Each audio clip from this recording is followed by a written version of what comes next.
What do you think? Brilliant. Honest. Don't eat too much. You want to enjoy the party food. I'm eating now because I know I won't enjoy the party food. Well, Annabelle Collins here. She prides herself on her catering. Yeah, but it's all that fresh air food, isn't it? Creamy things in the owl mushrooms and that. Vol au vent. No, I'm serious. I could do that Tom Osborne a serious injury. I really could.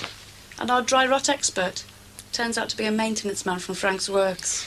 I wish I had the faith in him Frank did. They're great houses, but no matter how well built they are, they can't stand the neglect ours has been through. I can't get over this place, though, Michael. Just how quickly you've made it your own. Everywhere so neat and tidy. Well, my life's so chaotic at the moment. I need somewhere neat and orderly, as I'd never get anything done. Caroline's a great help. Chaotic? Work, work, and work. So you won the appeal, then? Yes, I did. They've recommended a peripatetic teacher for Jeff 3 times a week. So we should start to catch up now. It's quite an ordeal, though. I can imagine. You did well. It's hard on Jeff, too. Children are very resilient.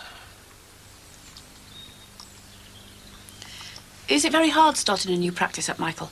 A little. One has to find out an awful lot about the patients quickly, stuff that isn't in their case notes, and they have to get to know me. But we're also trying to make the health centre into a community centre. Well, what sort of things are you doing there, then? Oh, nothing grand. A full-time nurse to run well-person clinics, a library where people can educate themselves about their own bodies, and a place where they can come and pick up leaflets about various entitlements, that sort of thing. All sounds very noble. Not really. We do have our selfish motives as well. If patients are well-informed and relatively happy, they tend not to bother us with the trivia. Bathroom's free. Right. Listen, you'll enjoy it when you get there. The bathroom. The party.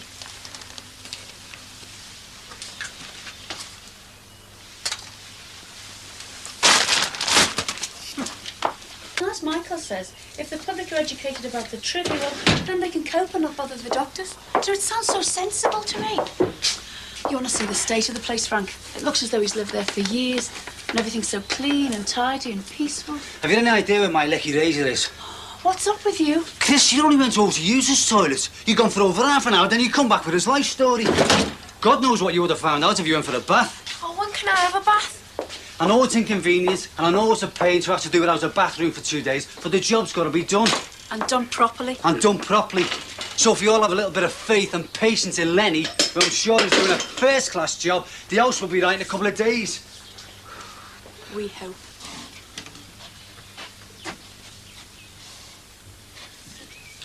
Is she asleep? Yes.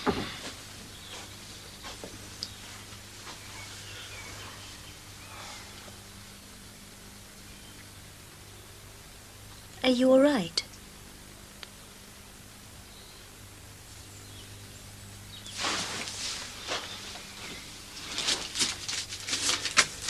Don't you think I should have been consulted concerning Jessica's future?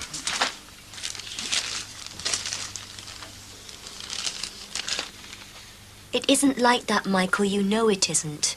You and my in-laws are discussing Jessica's future. The 3 of you are planning to take her to Hong Kong behind my back, and you say it isn't like that. What is it like? And don't talk to me about traditions. Don't tell me I've been through a lot recently and don't know what's best for my own flesh and blood. Well, what is best for her, then?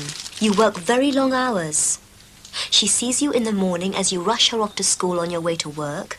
You read her a story at night to send her off to sleep. If our mum was alive, it would be different. But she isn't, Michael.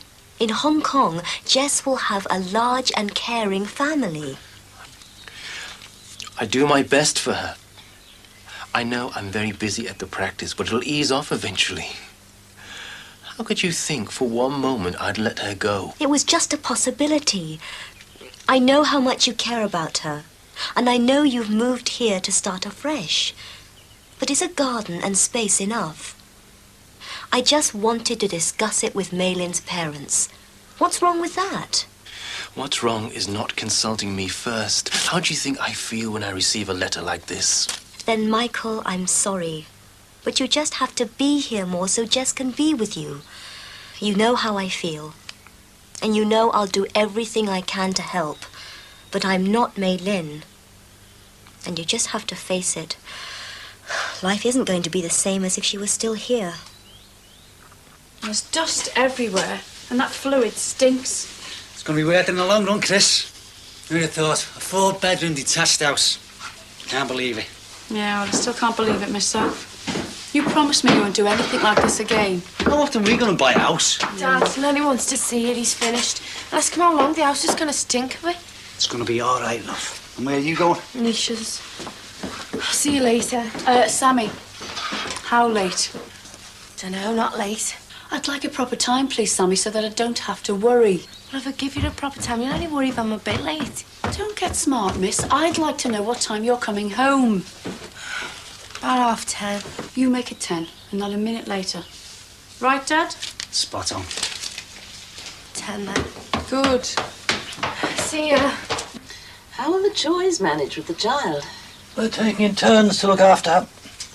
Caroline will come first, and then Michael. They seem to have a very good relationship for brother and sister. Wonder where the wife is now. None of our business. Let's just concentrate on having a good time. Are you all right? Of course I am. Why'd you ask? You look a bit tired, that's all. No, I'm all right. I've put you through an awful lot, haven't I? And we're through it. This party's a celebration of that. Everything's going to be fine, Anna. All right. What are you doing here? Oh, don't start any of that. Any of what? I'm on my way to Nisha's. Oh, and don't suppose you know anything about meeting me here. You're doing it again, aren't you? I can't believe you. Look, the Valentine's phone calls and the jokes, they were all right. But just forget it now, eh? You made your feelings quite plain when you started chasing Nisha. Sorry, I wasn't chasing her. If I had been, I'd have caught her. Your bedroom's not that big, you know. Look, either you're apologising or not. It's as simple as that. That's why I'm here. You are the most pig-headed, arrogant, self-centred two-face. Oh, look, just leave me alone. I'm going to be late. Hey, hang on, will ya? It cost me £1.18 to get here, so listen, will ya? I got a call from Nisha saying you wanted to meet me here by the phone box at 7:30 to apologise. And you, miss, were late. Yeah, well, I'm supposed to be at Nisha's at 8 o'clock and you're making me even later. Just wish she'd leave things alone. I'm glad she didn't. Fresh start, then. All right, but I've got to be home by 10. Don't worry. I'm not going to give your old fella any reason to fall out with me from now on.